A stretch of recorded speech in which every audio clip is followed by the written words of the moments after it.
Assalamualaikum warahmatullahi wabarakatuh. Dalam video ini, saya dan teman-teman saya dari kelompok 1 akan menjelaskan tentang manajemen lingkungan dan budaya organisasi. Anggota kelompok 1 sendiri terdiri dari Noneng Irma Susanti, Nopi Pahmarwah, Nuno Ariski, Nur Ainun, Nur Ashifa, Redi Maizi, Rifki Maulana Mubarok, Siti Haditha, Sofiah, dan Tazkia Aulia. Materi pertama yang akan dibawakan oleh Redi Maizi. Assalamualaikum warahmatullahi wabarakatuh. Saya Redi Meji dari kelompok 1 akan menjelaskan tentang manajemen lingkungan. Jadi manajemen menurut pengertian dari Stoner dan Wankel pada tahun 1986 adalah proses merencanakan, mengorganisasikan pemimpin, mengendalikan usaha-usaha anggota organisasi dan juga proses-proses penggunaan sumber daya organisasi untuk mencapai tujuan-tujuan organisasi yang sudah ditetapkan.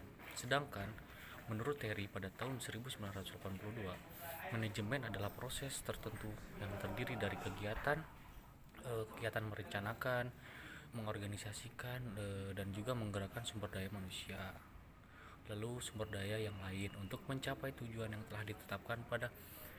Pada intinya, manajemen adalah sekumpulan aktivitas yang disengaja merencanakan, mengorganisasikan, dan juga menggerakkan yang terkait dengan tujuan tertentu. Lingkungan menurut definisi umum yaitu segala sesuatu di sekitar subjek manusia yang terkait dengan aktivitasnya. Elemen lingkungan adalah hal-hal yang terkait dengan tanah, udara, air, sumber daya alam, flora dan juga fauna, manusia dan juga hubungan antar faktor-faktor tersebut. Jadi titik sentral isu lingkungan adalah manusia. Jadi manajemen lingkungan itu bisa diartikan sebagai bias atau sekumpulan aktivitas merencanakan, mengorganisasikan dan juga menggerakkan sumber daya manusia dan juga sumber daya yang lain untuk mencapai tujuan kebijakan lingkungan yang telah ditetapkan. Jadi manajemen lingkungan adalah aspek-aspek dari keseluruhan fungsi manajemen, termasuk juga perencanaan yang menentukan dan membawa pada implementasi kebijakan lingkungan dalam BBS 7750 dan ISO 14001 oleh Stram pada tahun 1998.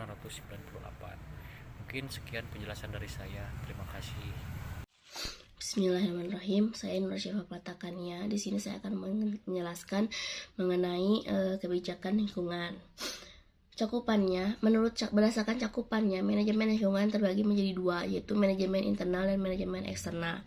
Manajemen internal mencakup fasilitas kesehatan, asuransi bagi pegawai, fasilitas kantor, dan lain sebagainya. Manajemen lingkungan eksternal itu mencakup dari masyarakat sekitar lokasi perusahaan dan pihak yang mewakilinya. Terus, kebijakan lingkungan memiliki dasar yang bersumber dari definisi manajemen lingkungan.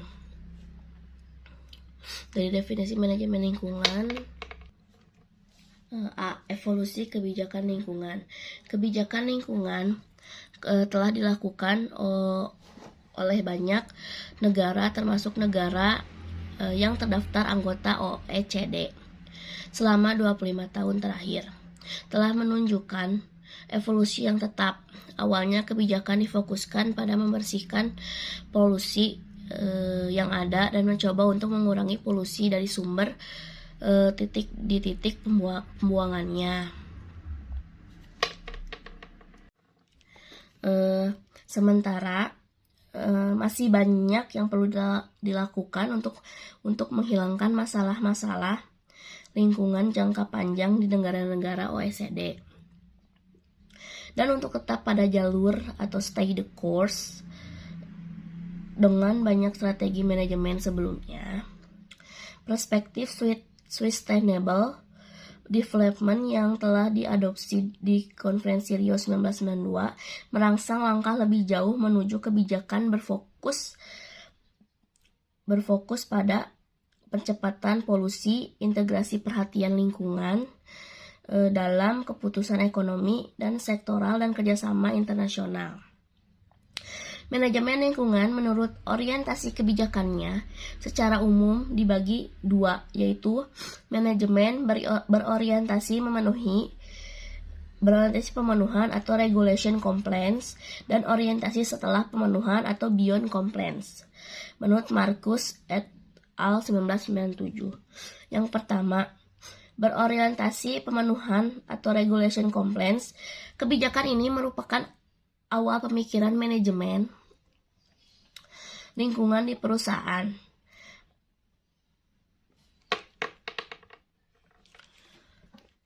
Perusahaan jangan sampai merugikan keberlangsungan bisnis perusahaan, yaitu dengan menaati peraturan pemerintah semaksimal mungkin untuk menghindari penalti atau denda lingkungan, klaim dari masyarakat sekitar, dan lain-lain. Memakai metode reaktif ad hoc dan pendekatan end of phase. Terus, yang kedua, berorientasi setelah pemenuhan atau beyond compliance. Ini pemikiran bahwa cara tradisional menangani isu lingkungan dalam cara reaktif, ad hoc, pendekatan end of phase telah terbukti tidak efisien. Sering kompetisi yang semakin meningkat dalam pasar global yang semakin berkembang, hukum lingkungan dan peraturan menerapkan standar baru bagi sektor biasa bisnis seluruh bagian dunia. Terima kasih. Wassalamualaikum warahmatullahi wabarakatuh. Pembahasan selanjutnya adalah manajemen lingkungan perusahaan. Praktek manajemen lingkungan ini dilakukan agar bisa mengikuti dan sesuai aturan dan menyatu dengan bisnis manajemen umum, yaitu ISO 14001. Hal ini didukung juga oleh banyaknya perguruan tinggi yang berfokus pada studi yang mempelajari corporate environmental management seperti di MIT, Harvard University, dan berbagai kampus terkenal di dunia lainnya. Aspek-aspek peningkatan citra dan kepastian kelangsungan hidup bisnis inilah yang menjadi sebab utama banyak perusahaan mencari sertifikasi ISO 14001. Dan memang terbukti berpengaruh demikian. Jadi, praktek manajemen lingkungan yang baik akan selalu terkait dengan aspek intangible, misalnya citra perusahaan dan kepercayaan karyawan. Dalam hal lain, justru inilah yang diperlukan bila perusahaan dituntut untuk menjadi sistem organisasi belajar atau learning organization yang diperlukan sistem perusahaan era informasi di masa depan. Baik, bismillahirrahmanirrahim. Dan untuk materi selanjutnya yaitu budaya organisasi. Sebagaimana kita ketahui bahwasanya budaya di dalam organisasi ini bersifat dinamis dan selalu menyesuaikan dengan tuntutan lingkungan. Yang mana dalam menghadapi tuntutan lingkungan, pelaku budaya di dalam organisasi ini akan menghadapi berbagai tantangan. Menurut Darha, yang dimaksud dengan tantangan di sini adalah tantangan yang bakal atau akan dihadapi oleh pelaku budaya atau lingkungan organisasi tatkala berkomunikasi atau berinteraksi dengan pelaku budaya atau lingkungan budaya lain. Nah, dengan mengetahui tantangan budaya, maka dapat dipelajari bagaimana sih cara menghadapi dan mengantisipasinya agar kita bisa mengubah tantangan itu menjadi peluang, bahkan kekuatan. Nah, tantangan budaya menurut Darha ini terdapat antar berbagai pihak. Di antaranya adalah budaya pribadi. Jadi budaya pribadi ini memiliki tantangan tersendiri dalam menghadapi berbagai bentuk rekan kerja misalnya atau teamworknya. Tingkat manajemen ini lebih tinggi daripada kerjasama yang banyak dilakukan oleh orang-orang selama ini. Jadi kan budaya pribadi ini juga menjadi tantangan di dalam budaya organisasi karena kan setiap orang memiliki karakter yang berbeda-beda, memiliki kelebihan dan kekurangan yang berbeda-beda, kemudian memiliki sifat dan kebiasaan yang berbeda-beda pula. Maka secara tidak langsung hal itu juga akan menjadi tantangan tersendiri gitu ya di dalam budaya organisasi. Dan team building ini didasarkan pada tidak adanya orang yang memiliki kesempurnaan dalam hal apapun. Jadi harus menyesuaikan gitu ya, karena tidak setiap orang itu memiliki kelebihan yang sama, pasti ada kekurangan juga. Kemudian persamaan kepentingan dapat mengikat orang untuk bekerja sama. Selanjutnya, dalam organisasi orang saling membutuhkan dan saling melengkapi, dan kelemahan dan kekuatan dapat dikelola agar tidak ada anggota tim menjadi musuh dalam selimut gitu ya. Dan terakhir, tim adalah semangat dan energi di dalam tim, together everyone. Jadi masih maksudnya dan baik. Dan untuk tantangan selanjutnya menurut Darha yaitu kelompok atau masyarakat. Jadi kan sebagaimana kita ketahui bersama bahwasanya kelompok atau masyarakat itu pasti memiliki budaya, tradisi atau kebiasaan tersendiri. Nah, yang mana budaya, tradisi atau kebiasaan yang melekat gitu ya, yang biasa dilakukan, yang ada di dalam suatu masyarakat atau kelompok tersebut, maka hal itu akan menjadi tantangan tersendiri terhadap di dalam budaya dalam sebuah organisasi. Dan selanjutnya tantangan menurut Darha yaitu organisasi. Jadi organisasi itu juga dapat menjadi tantangan bagi organisasi yang lain. Misalnya antar ormas ya, antara NU dengan PMI, antara NU dengan Persis. Nah, itu juga akan menjadi tantangan. Persis akan menjadi tantangan bagi NU. Muhammadiyah akan menjadi tantangan bagi NU, seperti itu. Jadi antara organisasi dengan organisasi yang lainnya selalu bersaingan, sehingga organisasi yang lain akan menjadi tantangan bagi organisasi yang lainnya. Dan selanjutnya yaitu atasan dengan bawahan, elit dengan plur. Nah, jadi seperti telah dikemukakan bahwasanya terdapat perbedaan yang sangat besar antara budaya elit dengan budaya plur. Jadi di dalam sebuah organisasi, elit itu biasanya powerful, sementara plur itu biasanya powerless. Maka perbedaan ini merupakan tantangan yang sangat berat gitu ya bagi manajemen dalam membangun budaya organisasional. Dan terakhir yaitu negara atau bangsa. Jadi jelas ya, karena masyarakat pun dapat menjadi tantangan, bahkan diri pribadi pun dapat menjadi tantangan di dalam budaya organisasi, maka apalagi negara atau bangsa. Tentu saja hal itu juga akan menjadi tantangan yang cukup besar bagi organisasi, karena di seluruh dunia ini terdapat overlapping dan dominasi antara negara sebagai puncak perkembangan sistem sosial budaya.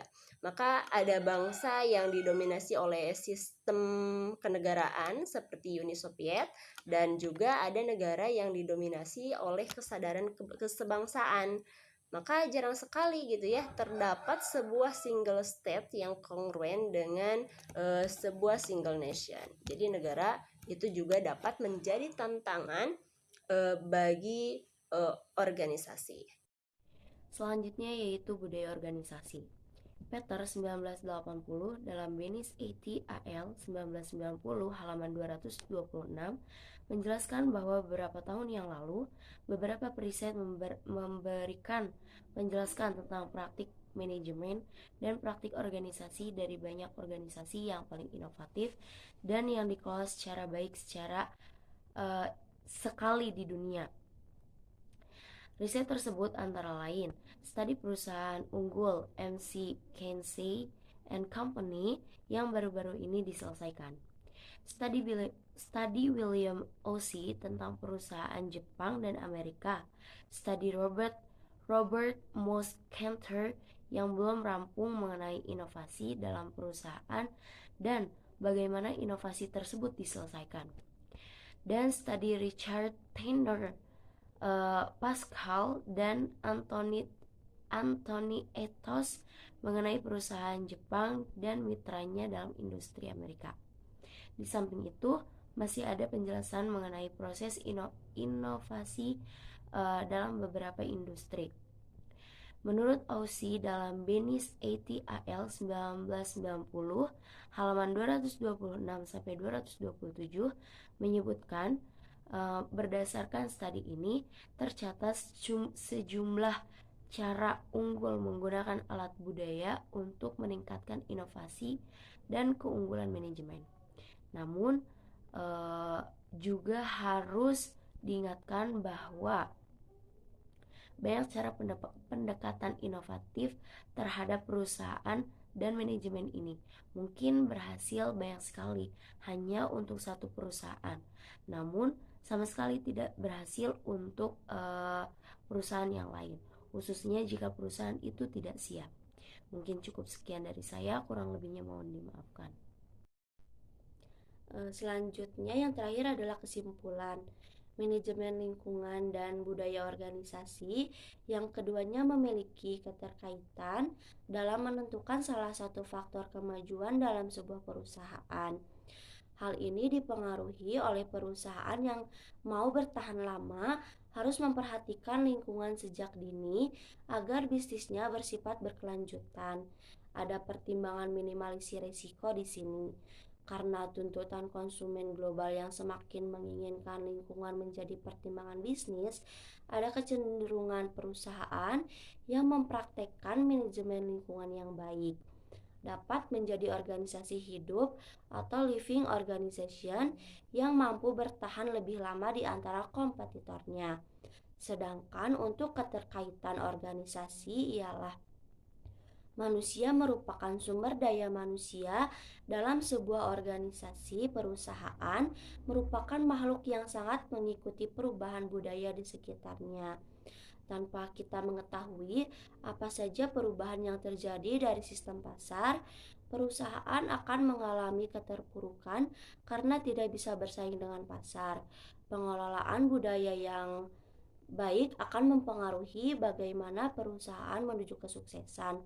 Karena hal tersebut dipengaruhi bagaimana mengelola dan mengubah budaya sama sekali bukan tugas yang sederhana. Namun, ada banyak alat yang tersedia untuk memudahkan tugas itu yang bisa digunakan dan apabila memungkinkan dapat dikembangkan. Sekian dari kami. Wassalamualaikum warahmatullahi wabarakatuh.